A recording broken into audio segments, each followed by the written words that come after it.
약속합시다. 당신은 어린 양과 함께 승리했습니다. 이렇게 인사합시다.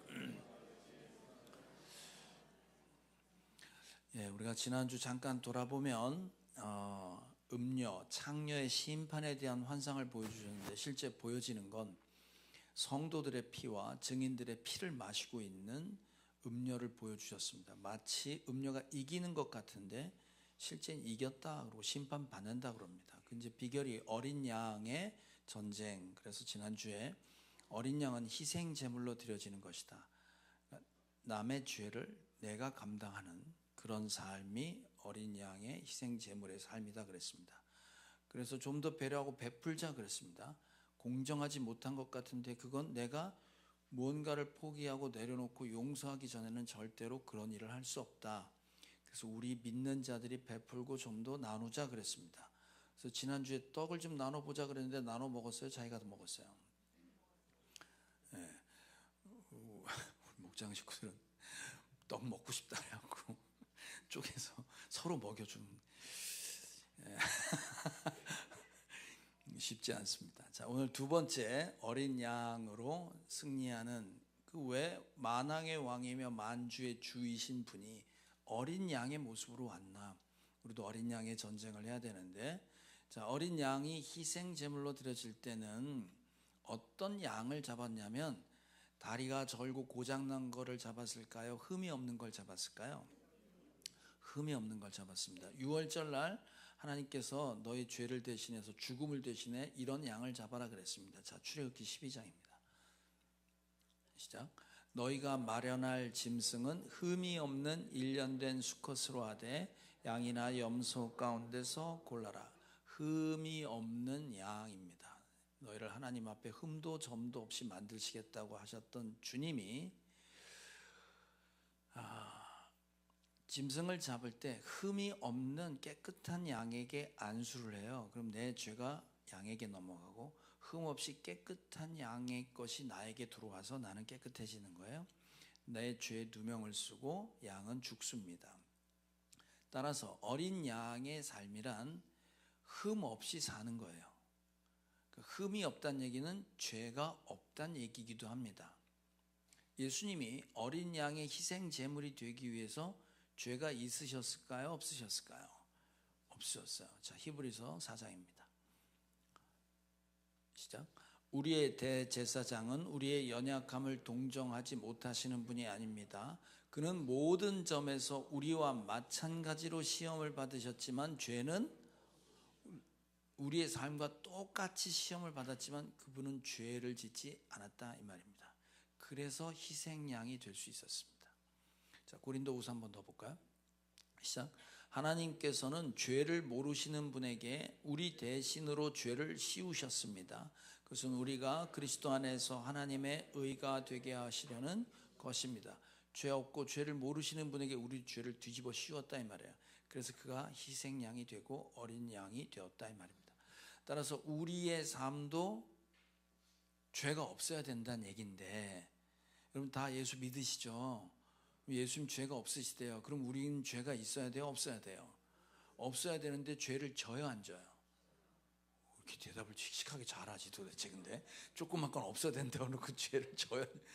자신 있게 진다고 하네. 자, 그러면 우리는 실제 경험하는 건 죄를 짓는다고 다들 느끼면서 산단 말이에요. 근데 어린 양 옆에 보면 신실한 자들이 있잖아요. 14만 4천 명 부르심을 받고 선택한 자들, 우리들. 이 사람들 때문에 이겼다 그러는데 우리는 죄를 짓는단 말이죠. 그러면 도대체 예수 믿는 게 뭐냐 이거지. 믿고도 죄를 짓는데 이건 어떻게 설명할 거냐 이 말이에요. 그러니까 죄 짓지 말고 살라는 말은 무슨 말이냐 이 말입니다. 자, 여러분 예수를 믿으면 진실한 마음으로 예수님 나의 하나님이시며 나의 구원자입니다. 이 죄 가운데, 이 죽음 가운데서 나를 건져주십시오 하고 고백한 자들은 어떻게 고백할 수 있냐면 자기 생각으로 하는 거예요? 하나님이 알려주신 거예요? 하나님이 알려주신 거지. 무엇을 통해서? 성령이 내게 오셔서 죄를 고백하게 하세요. 그래서 예수 믿는다는 얘기는 성령이 내 안에 계신 분들이에요. 그럼 그 성령이 내 안에 들어와서 뭘 하느냐 말이죠. 자, 요한복음 14장입니다. 시작. 그러나 보혜사 곧 아버지께서 내 이름으로 보내실 성령께서 너희에게 모든 것을 가르쳐 주실 것이며 또 내가 너희에게 말한 모든 것을 생각나게 하실 것이다. 그러니까 예수님의 가르침과 예수님의 마음을 알려주신다는 거예요. 우리가 예수 믿는 사람은 이 세상 사람과 다른 게 뭐냐면 예수님에 대한 것들을 느낄 수 있고 알 수 있게 됐다 이 말이에요. 이게 무슨 말이냐면 이 세상 사람들은 예수님의 말씀과 생각을 배울 생각도 없고 알고 싶지도 않죠. 그래요? 그럼 여기 계신 분들은 예배 시간이나 성경을 보거나 찬양을 할 때 예수님이 그런 분이구나 하고 배워야 안 배워요? 배우지. 그 가르쳐 주신다 이 말이에요. 그래서 여러분은 남들이 모르는 걸 알게 되고 배우게 된 거예요. 그래서 우리들은 그 전에는 죄가 뭔지 몰랐는데 죄가 뭔지를 알게 되는 거예요. 그러니까 여기 있는 사람들은 죄를 안 짓는다가 아니라 예수님 말씀 때문에 이게 죄구나, 이게 하나님이 싫어하시는 것이구나, 이걸 배우고 알아가는 사람들이에요. 그러면 이 세상에 믿는 사람은 그 죄가 뭔지를 알아가면 그 사람들의 삶은 예수 안 믿는 사람과 다르다 이 말이지. 다르면 어떻게 다르게 나타나냐? 자, 마태복음 7장입니다. 시작. 너희는 그 열매를 보고 그들을 알아야 한다. 가시나무에서 어떻게 포도를 따며 엉겅퀴에서 어떻게 무화과를 딸 수 있겠느냐? 이와 같이 좋은 나무는 좋은 열매를 맺고 나쁜 나무는 나쁜 열매를 맺는다. 그러므로 너희는 그 열매를 보고 그 사람들을 알아야 한다. 무슨 말이냐면 예수 믿는 사람들은 세상과 다르게 성령, 하나님의 씨앗 같은 게 내 안에 들어와 있는 사람이에요. 영적인 사람이 된 거예요. 하나님의 그 무언가가 들어와 있는 사람인 거예요. 그래서 우리의 존재가 이 세상 사람과 다른 존재가 된 거예요. 이걸 저는 뭐라고 표현하냐면 신의 한 수다 이렇게 생각하는 거예요. 이렇게 말하는 거예요. 뭐라고요? 신의 한 수가 나한테 들어와 있는 거예요. 그러니까 이 세상 사람들은 그게 없는 거예요. 그게 없다고. 그러면 신의 한 수에 하나님의 씨앗을 받고 있는 사람들은 보면 안다는 거예요. 열매를 보면 안다는 거예요. 자, 이게 무슨 말이냐면 포도나무엔 포도가 열리지 그 무슨 파인애플이 열리지 않아요. 그죠? 물론 파인애플을 갖다 걸어 놓을 수는 있겠지. 근데 성경은 뭐라고 얘기하냐면 좋은 나무가 좋은 열매를 맺는다 이 말이야. 나무가 중요하지 열매가 중요하지 않다는 거예요. 무슨 말이냐면 우리 딸은 미국에 살아요. 결혼해서. 근데 걔가 고등학교 1학년 때 미국을 갔습니다. 그래서 고등학교 1학년 때부터 계속 떠나서 산 거예요. 근데 가서 만나보니까 걔가 김씨더라고. 나하고 똑같아요. 말하는 것도 행동하는 것도 생각하는 것도 습관도 똑같아요. 어쩌면. 예? 그래갖고 미국에 갔을 때 딸하고 나는 소파에 앉아서 노닥거리고 있고 사위가 일하고 우리 집사람이 일하더라고. 그리고 둘이 앉아서 뭐라 그래? 너 그러다 쫓겨난다. 아빠 그러다 쫓겨나. 이러고 앉아 있는 거야. 둘이 똑같이. 네? 그러다가 일 시켜서 설거지하다가 둘이 손가락이 까지려고 그랬는데 둘 다 똑같은 데가 까졌어. 여러분 이게 씨를 못 속여요. 그죠? 저희가 김씨인지 아닌지 딱 보면 알아요 몰라요? 알아요. 하나님의 씨가 있는 사람은 딱 보면 안다는 거예요. 세상 사람과 다른 게 있다는 거예요.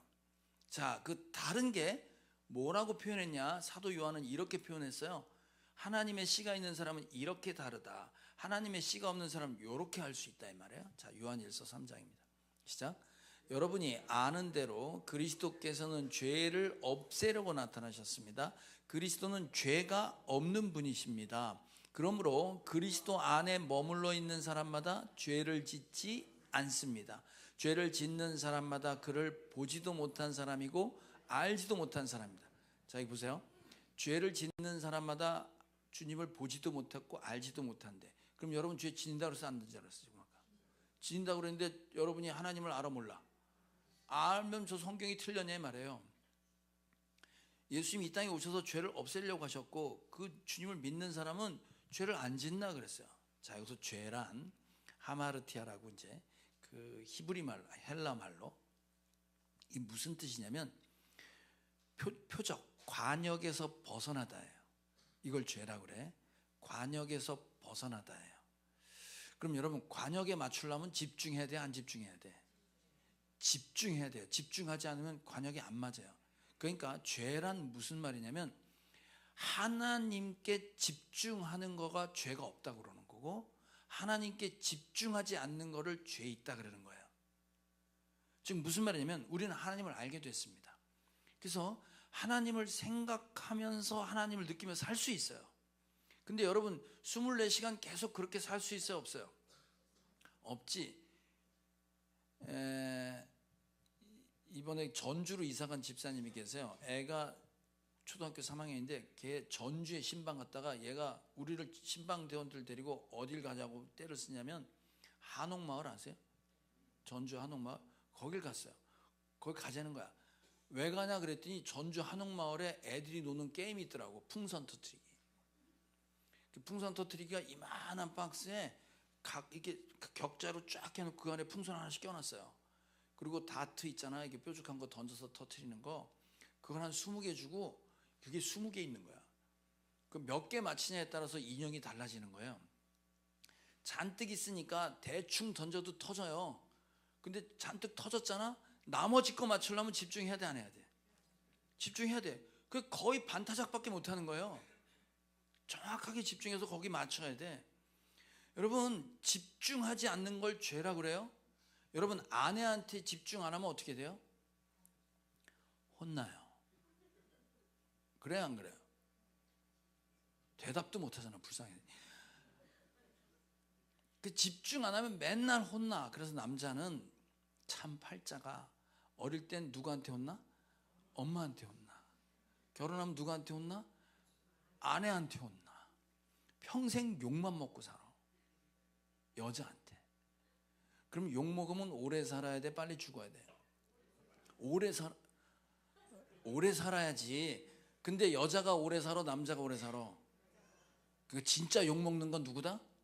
여자다, 이 말이에요. 아무리 생각해도 난 천재야. 여러분 하나님을 이거 집중해야 되는 거야. 이게 잠깐만 정신줄 놓잖아요. 바로 세상에 가고 하나님 없이 살아요. 얼마 전에 뜨거웠던 우리 교회 청년이 5주 동안 교회를 안 나왔어요. 주일날 간증하고 뜨거웠던 청년이 보니까 뭐냐면 잠깐 정신줄 놓으면 오기 쉽지 않은 거예요. 그런 경험들이 있어요, 없어요? 있지. 하나님한테 집중하지 않는 걸 죄라 그래요. 하나님에게만 집중하며 사는 것을 죄 짓지 않는다 그래. 따라서 이 세상은 두 가지 종류의 사람이 있습니다. 하나는 뭐냐면 하나님 생각할 줄 아는 사람과 하나님 전혀 모르는 사람들이에요. 하나님을 전혀 모르니 생각할 수가 없지. 그래서 여러분 하나님 모르고 사는 모든 삶은 다 죄입니다. 세상에서 아무리 착하고 똑똑하고 뭐 열심히 살아도 그건 전부 죄인 거예요. 하나님 없이 사는 거니까.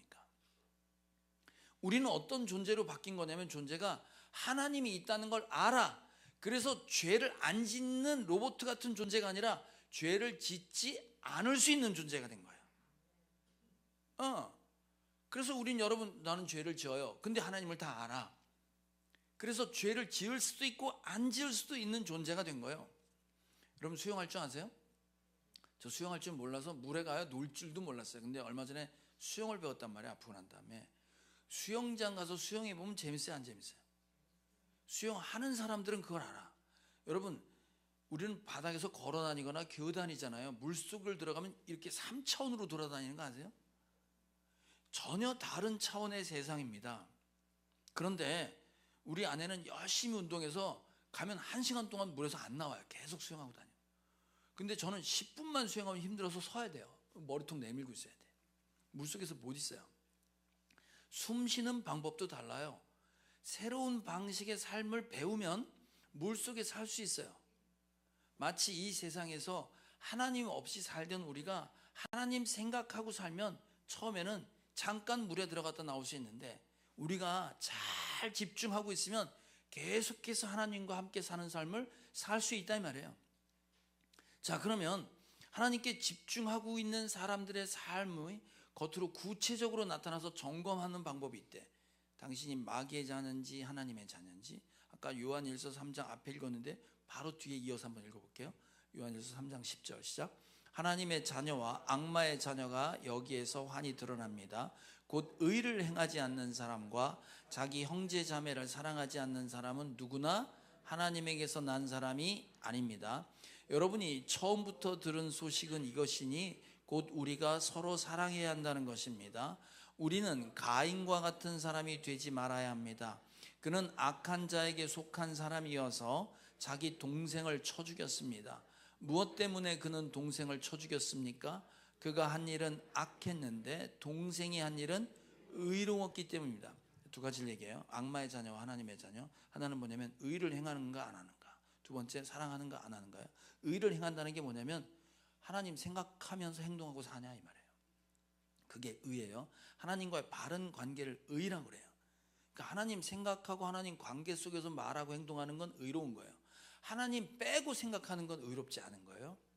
서로 사랑하라고 그랬어요. 하나님 세상을 이처럼 사랑해서 아들을 보냈고 그 아들 오셔서 뭐라고 했어요? 내가 너희를 사랑한 것처럼 사랑하라고 했단 말이에요. 그러니까 형제를 사랑하지 않는 건 마귀의 자녀다 이렇게 얘기해요. 그러면서 구체적인 샘플을 하나 들잖아요. 가인과 그 동생 아벨 얘기를 해요. 가인이 동생을 때려 죽였다, 돌로 쳐 죽였다. 왜 죽였냐? 아벨 동생은 하나님과의 관계 속에서 예배를 했어요. 제사를 드렸다고. 근데 형은 하나님 빼고 지 생각대로 예배를 드렸어. 그랬더니 하나님 뭐라 그래? 동생을 칭찬했단 말이에요. 그러니까 형이 보고 어라? 하나님이 얘를 칭찬하네? 그럼 내가 뭘 잘못했구나. 그럼 어떻게 했는지 한번 물어볼까? 이래야 되는데 어떻게 했다고요? 돌로 쳐 죽였어요. 너희는 가인처럼 행하지 말라 그랬어요. 너희는 누구야? 믿는 자야 안 믿는 자야? 믿는 자한테 얘기한 거예요. 여러분들 보고 지금 여러분이 그러고 있다는 거예요. 가인처럼 동생의 의로운 행동을 하는데 돌로 쳐 죽이고 있다 이 말이에요. 이게 무슨 말이냐? 우리 교회는 그런 사람 별로 없는데 많은 교회가 이런 문제를 갖고 있습니다. 사실 우리도 있긴 있어. 뭐냐면 우리 그 뜨거웠던 청년이 한번 점심 식사를 여러분에게 대접했는데 갈비찜을 한 적이 있어요.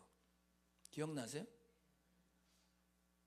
양심 있으면 좀 그렇다고 해봐. 갈비를 먹었으면 좀 얼마나 어렵게 한 요리인데 갈비찜을 했단 말이에요. 그러면 갈비찜을 먹으면 본인이 헌신해서 돈 다 들여서 그렇게 점심시간에 대접을 했어. 지난주 메뉴 뭐 나왔는지 아세요? 여긴 이분은 다 기억하는, 일부는 잘 모르더라고. 뭘 뭔지도 몰라. 그 꼬막 비빔밥 난 우리 교회 처음 먹어봤어요. 에? 꼬막 엄청 비싼 걸로 하는데 어쨌든 처음 먹어봤다고. 그럼 봐봐요. 식당에서 밥하는 값은 똑같이 줘요. 그러면 그걸 갖고 본인들이 더 헌신해서 갈비찜을 낼 수도 있고 꼬막을 낼 수도 있잖아. 그러면 그걸 먹는 사람은 감사하게 먹어야 돼? 그냥 시시껄껄하게 먹어야 돼? 감사하게 먹어야지. 근데 가끔 어떤 교회가 이런 교회가 있다. 야, 네가 꼬막을 하면 다음에 나는 어떡하라고? 야, 네가 갈비를 한다고? 불러갖고 막 혼내는 거야. 갈비 하지 마. 야, 그럼 내가 어떡하란 말이냐? 우리는 나머지는 다 죽으란 얘기냐? 이렇게 뜯어 말리는 사람이 있다고. 그러면 그 사람은 하나님 앞에서 자기가 받은 은사로 충성하려고 했던 건데 일로 와. 돌로 치는 거야 그게. 그러면 그런 얘기할 때 이럴 수 있지. 공평하게 다 똑같이 하자. 그런 의도도 있는데 다분히 뭐냐면 걔가 잘함으로 내가 못함이 드러난단 말이에요. 그 사람은 하나님 앞에 충성한 행동을 하고 충성하려고 하는데 그걸 뜯어 말리는 거지. 왜냐면 네가 더 잘하면 내가 못나게 되잖아. 그러니까 하지 마. 가인이 하는 짓을 똑같이 하고 있다 이 말이에요. 우리가. 이게 마귀의 자녀고 죄 가운데 있는 거다라고 얘기합니다. 그래서 성경은 끊임없이 교인들을 향하여 네가 갈비했다고? 그럼 나는 다음에 스테이크 해야지. 이거는 자기 의를 드러내려고 경쟁심에서 하는 거지 순수한 마음으로 하는 게 아니잖아요. 우리가 그러고 있다 이 말이에요. 자, 야고보는 이렇게 얘기합니다. 야고보 3장 시작. 여러분의 마음속에 지독한 시기심과 경쟁심이 있으면 자랑하지 말고 진리를 거슬러 속이지 마십시오. 위에서 내려온 것이 아니라 땅에 속한 것이고 육신에 속한 것이고 악마에게 속한 것입니다. 시기심과 경쟁심이 있는 곳에는 혼란과 온갖 악한 행위가 있습니다. 그러나 위에서 오는 지혜는 우선 순결하고 다음으로 평화스럽고 친절하고 온순하고 자비와 선한 열매가 풍성하고 편견과 위선이 없습니다. 예, 이거 마귀에서 온 거는 항상 시기심과 경쟁심 때문에 힘들어지고 말도 많다 이거예요. 근데 뭘 해도 그게 편안함과 평화로움이 있고 그게 모두가 다 그 은혜 가운데 있는 열매가 있다 이 말이에요. 고린도 교회 은사가 많았습니다. 온갖 은사가 넘쳐났습니다. 사람들이 볼 때 부러웠어요 그 교회가. 근데 바울은 뭐라 그래요? 니네 교회 아직 어린애야. 애들 같아. 설교 잘하는 애, 병 고치는 애 수준이야. 그랬어요. 뭐 때문에? 자, 고린도서 3장 3절 시작. 여러분은 아직도 육에 속한 사람들입니다. 여러분 가운데서 시기와 다툼이 있으니 여러분은 육에 속한 사람이고 인간의 방식대로 살고 있는 것이 아닙니까?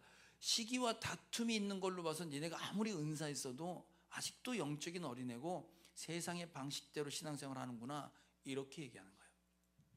자, 그래서 어린 양으로 살아가는 죄 없이 산다는 거, 이건 하나님을 늘 생각하고 하나님께 집중하며 사는 건데 그것이 뭘로 표현되냐면 가인과 같은 행동을 하지 않는 것입니다. 나보다 잘난 놈을 끌어내리는 거예요. 이걸 뒤집으면 어떻게 되냐면 나보다 못한 사람을 세워주는 일입니다. 나보다 잘난 사람을 끄집어내리는 게 아니라 나보다 연약한 사람을 위로 지켜 세우는 일이 하나님께 집중하고 있는 사람들의 삶이다 이 말이에요. 여러분, 사람 세우는 게 쉽지 않습니다. 나보다 잘 되는 꼴을 보지 못해서 사람을 세우질 못해요. 우리가 저 사람 잘한다 그러고 나보다 훨씬 더 낫다 그러고 잘한다고 세워줄 때 그 사람이 잘하는 거예요.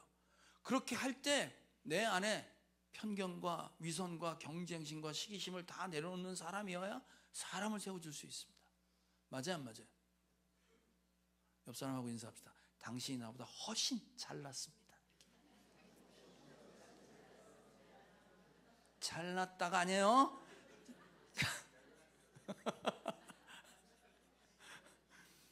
그렇게 사람을 세워줄 줄 아는 게 죄 없이 사는 거다라고 하고, 사람 세울 줄 모르면 아니다 이거예요. 저도 이게 약하단 말이에요. 자, 이제 두 번째, 어린 양으로 산다는 건 뭐냐면 죄가 없어야 희생양이 될 수 있는데, 이번에는 지금 무슨 말이냐면 여러분 생각해 보세요. 이 어린 양으로 희생양이 된다는 건 내가 하나님께 집중하고 사는데 옆에 놈 죄덩어리 있는 이 죄를 내가 누명을 뒤집어 쓰라는 얘기예요. 그래야 어린 양이 되니까. 그럼 여러분 생각해 보세요. 여러분 보고 죄가 많은 그 놈의 누명을 내가 쓰고 제가 했는데 내가 했다고 얘기하고, 저놈은 멀쩡하게 돌아다니고 나는 죄 가운데 감옥에 갇힌다면 그러고 싶은 사람이 있어요 없어요?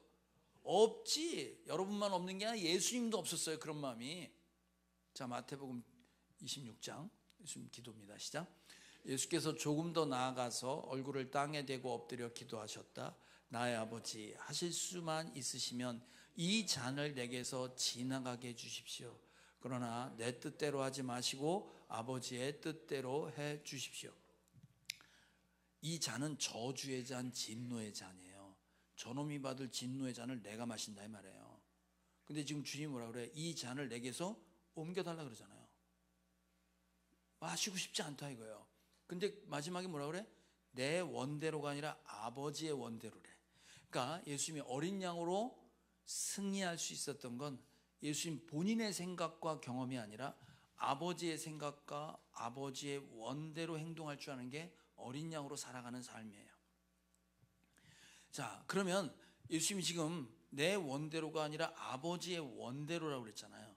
그럼 예수님이 이 땅에 오셨을 때 아버지가 원하는 게 뭔지 알고 오셨단 말이에요. 그럼 그 아버지가 원하는 걸 위해서 어린 양으로 사셨지. 그럼 어린 양으로 살았던 게 뭐냐? 예수님이 한 번은 사마리아 땅에 가서 한 여인과 얘기했습니다. 그 남편 여럿인 여자 있었잖아요. 그 여자를 살려냈단 말이야. 근데 그동안 제자들은 배고프니까 밥 먹으러 밥 사러 갔었어. 갖고 와서 밥 사 갖고 와서 예수님한테 밥 먹읍시다 그런 거예요. 밥 먹고 갑시다 그런 거예요. 예수님이 난 밥 먹었다 그래. 뭘 드셨어요? 그랬더니 예수님이 이렇게 얘기해요. 자, 요한복음 4장입니다. 시작. 예수께서 그들에게 말씀하셨다. 나의 양식은 나를 보내신 분의 뜻을 행하고 그분의 일을 이루는. 하나님이 나를 이 땅에 보내신 이유가 사명이 있다. 이걸 내가 하는 게 양식이다 그래. 이 양식은 뭐냐면 밥이거든. 밥 먹는 것보다 이게 난 더 좋아 그런 거예요. 하나님이 원하시는 걸 하는 게 난 이게 밥 먹는 것보다 더 좋아. 나 지금 그거 했어. 한 여인을 살려냈다 이 말이야.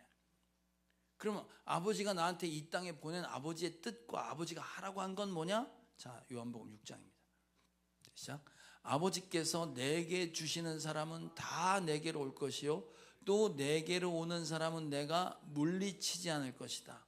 그것은 내가 내 뜻을 행하려고 하늘에서 내려온 것이 아니라 나를 보내신 분의 뜻을 행하려고 왔기 때문이다. 나를 보내신 분의 뜻은 내게 주신 사람을 내가 한 사람도 잃어버리지 않고 마지막 날에 모두 살리는 일이다. 여러분, 어저께 장례를 오늘 새벽에도 갔다 왔는데 그 일남 사녀가 다 믿어요. 근데 그 아버지가 안 믿은 거야. 네? 그럼 그 많은 식구들이 기도를 했을까 안 했을까? 얼마나 기도했을까? 그분이 89세에 믿었어요. 89세에 믿었다고 영접을 하셨어요. 그럼 애들 눈 떠갖고 교회 다닐 때부터 기도한 거 아니에요? 예수님 지금 뭐라고 말씀하신 줄 아세요? 아버지가 내게 보내주신 자는 한 영혼도 잃어버리지 않고 마지막 날에 살리는 게 아버지의 뜻이다 그래요. 여러분 이 말씀을 저와 여러분한테 적용하잖아? 그럼 무슨 말이 되는 거예요? 여러분 형제, 내 눈에 보이는 사람들, 내게 주신 자들 한 영혼도 잃어버리지 않고 다 살려내라 이 말이에요. 생각해봐. 어떻게 살려? 내가 의사야? 하나님도 아닌데 어떻게 하면 살려? 예수님이 이렇게 말씀하셨어요. 이렇게 살리라고 그랬어요. 요한복음 12장 시작. 나는 내 마음대로 말한 것이 아니다. 나를 보내신 아버지께서 내가 무엇을 말해야 하고 또 무엇을 이해하게 하는가를 친히 나에게 명령해 주셨다. 나는 그의 명령이 영생인 줄 안다. 그러므로 나는 무엇이든지 아버지께서 나에게 말씀하여 주신 대로 말할 뿐이다. 아버지가 나한테 원하는 건 영생이라는 거야. 저 사람에게 영생을 주는 거야. 근데 그 영생은 내가 주는 게 아니라 아버지가 주는 거니 아버지의 방식대로 아버지가 전하라는 말로 전하라는 거야. 그럼 우리가 내게 주신 자에게 영원한 생명을 주는 방식은 다른 거 없어요. 예수님 앞에 세우는 것 말고는 답이 없잖아요. 예수로 말미암지 않고는 아버지께로 갈 자가 없다고 했으니 그 예수님의 십자가와 복음 앞에 세우는 것 말고는 답이 없습니다. 그러니까 우리가 하나님께서 원하시는 건 뭐냐면 그 사람 살려내는데 예수님 앞에 데리고 와라 이 말이잖아요. 지금 이것을 위해서 산다 그런 거예요. 이것을 위해서. 여러분 우리가 제가 이번에 사람 살리는 거에 대해서 늘 의문을 갖고 있었던 사람 중에 하나예요. 목사인데도 불구하고 죄송해요. 이번에 캄보디아 가서 깨닫고 왔어요.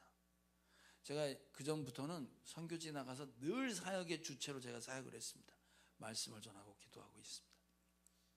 이번에 캄보디아 가서 한 발 물러서서 봤어요. 다른 사역자들이 사역하고 청소년들이 사역하는 걸 옆에서 봤습니다. 옆에서 보고 놀라운 현상을 관찰할 수 있었어요. 뭐였냐면 저는 38살에 예수를 믿었단 말이에요. 38살이면 진짜 잘 나갈 때잖아요. 놀기 좋을 때고. 공감을 못 하시네. 그 진짜 쓰레기같이 놀다가 예수를 믿었단 말이에요. 하나님 없던 삶이 얼마나 비참한지를 제가 알아요. 그래서 안 믿는 사람을 보면 불쌍해 보여요. 그냥 영혼 얘기만 해도 눈물이 찔끔찔끔 나. 갱년기라 그래요. 그런데 어떤 사람들 보면 영혼을 봐도 아무런 눈물도 안 나오고 아무런 열정도 안 생기는 걸 봤어요. 주의 종에게서도 봤습니다. 사역자에게도 그런 걸 봤어요. 그래서 속으로 어떻게 생각하면 저놈이 믿는 놈 맞아? 이런 생각까지 했단 말이에요. 어떻게 영혼에 대해서 마음이 없지? 예수 믿는 놈이? 이런 생각을 했는데 이번에 캄보디아 가서 쑥 보니까 사람이 여러 가지로 나뉘어. 애를 붙잡고 기도하라니까 펑펑 울면서 기도하는 사람이 있고요. 꼭 끌어안고 기도하는 사람이 있고요. 기도 안 하는 놈도 있더라고. 아예 기도 자리에 안 들어가는 애가 있고 그 다음에 기도한다고 하면 감동 없이 그냥 형식적인 기도하는 사람들로 나뉘더라고. 그래서 제가 유심히 봤어요. 뭐지? 어떻게 된 거지? 그랬더니 이런 공통점이 있었습니다. 저와 같이 돌땅 중간에 벼락 맞은 사람들 있잖아요. 이 사람들은 영혼에 대한 마음이 있어요. 쓰레기로 살았으니까 그 삶이 얼마나 비참한지는 아는 거예요. 그래서 그렇게 은혜 받고 하나님 만난 사람들은 이 사람들에 대한 불쌍히 여기는 마음이 있어요. 그런데 모태신앙들 있잖아. 모태신앙은 눈 떠보니까 내가 믿는 사람이야. 이미 뭐 유아 세례 받았어. 나도 모르는 세례 받았어. 엄마 아버지 믿어. 그리고 교회 나오잖아. 애들 돌아다니잖아. 다 믿는 사람들이잖아. 다. 그러니까 얘는 자라면서 끝까지 안 믿어본 적이 없는 거야. 그게 얼마나 비참한 삶인지 공감이 안 되는 거야. 경험을 안 했기 때문에. 이해가세요? 그러니까 안 믿는 영혼이 누군지를 몰라. 그럼 눈물이 날 리가 없는 거예요.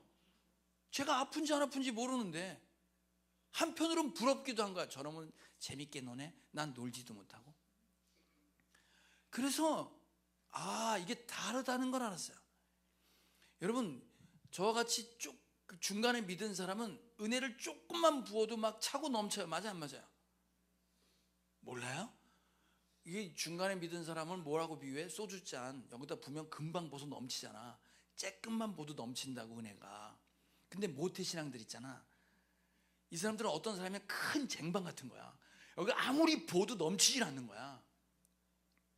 그러니까 앵간한 은혜 갖고 절대로 꿈쩍도 안 하고 은혜도 안 받아. 맞아 안 맞아요? 그런데 이 중간에 벼락 맞은 놈들은 헷가닥해. 금방 쏟아요. 금방 잠수 타고 또 할렐루야 그러고 또 금방 잠수 타고 이래. 근데 모태신앙들은 앵간히 흔들려도 너무 그냥 그대로 있어. 아무런 은혜도 안 받는데 도망도 안 가. 그냥 있는 거야. 이게 장점과 단점이 있더라고. 그래서 하나님이 이런 사람들을 모아놓고 사역하라는 이유가 있구나.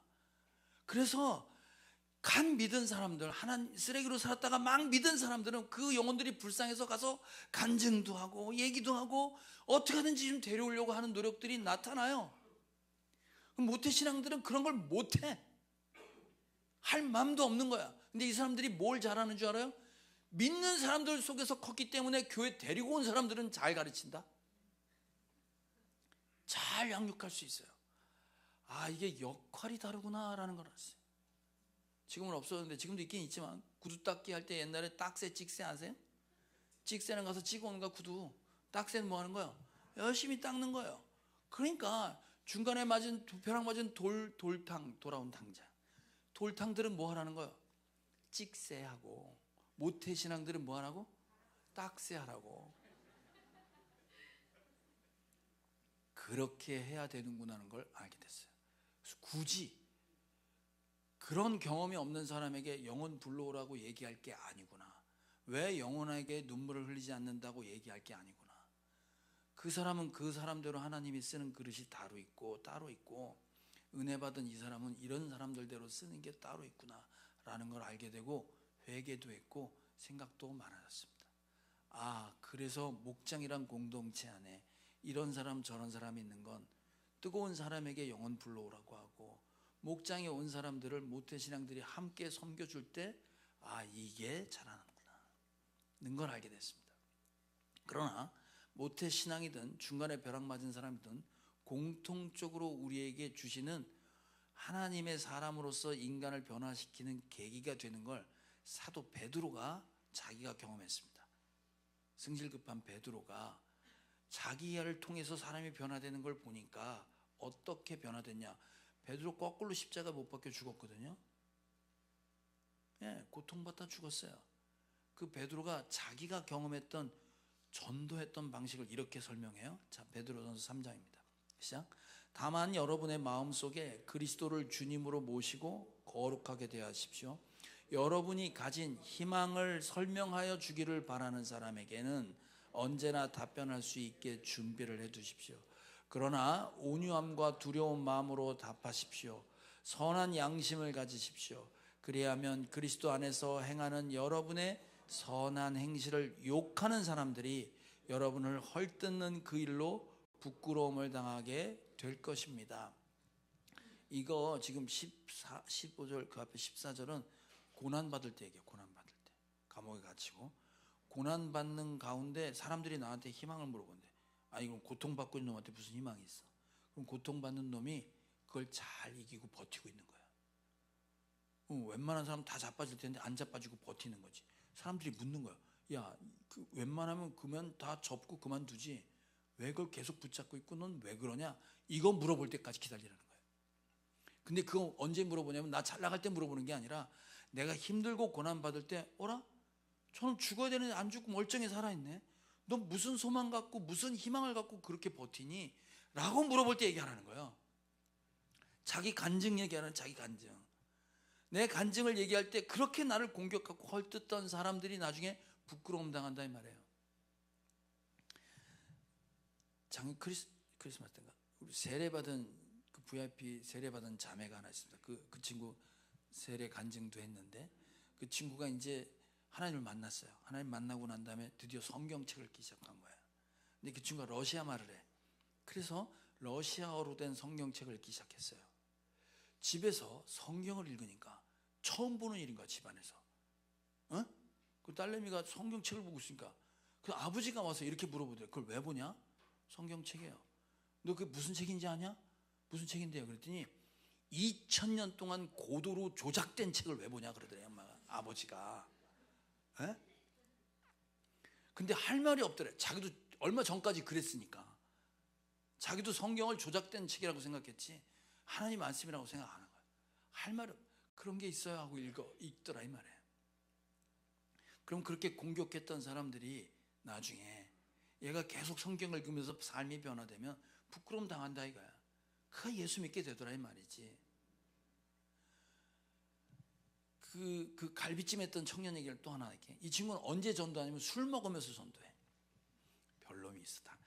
술 먹을 때 전도하는데 그러니까 이 친구가 예수 믿게 된다는 걸 아는 사람이 이 친구랑 같이 술 먹다가 한 사람을 데리고 와서 셋이 먹는데 셋이 먹다가 이제 예수님 얘기를 한 거야. 그런데 이 친구가 굉장히 공격적으로 얘기를 한 거야.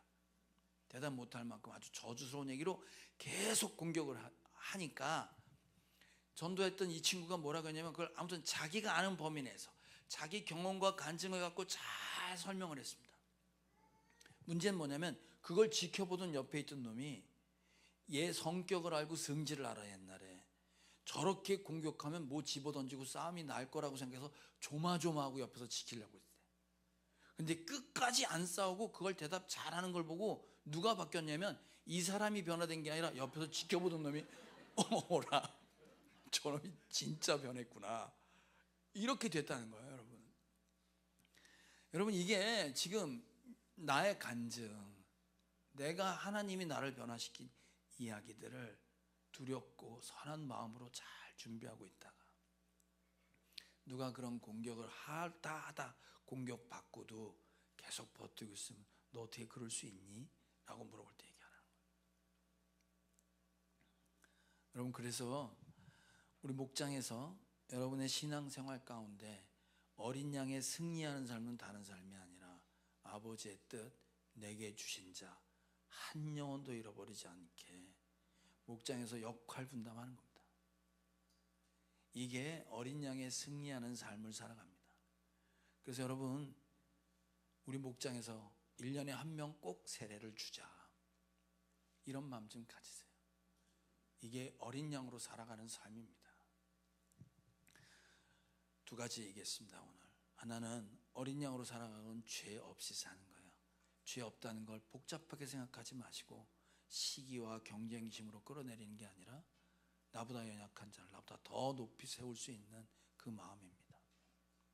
또 하나는 내 원대로 마옵시고 아버지의 원, 영혼을 다 살려내는 그 일에 쓰임받고 그렇게 여러분의 스토리, 나의 이야기, 나의 간증을 잘 준비해 고백하는 저와 여러분 되길 주님의 이름으로 축복합니다.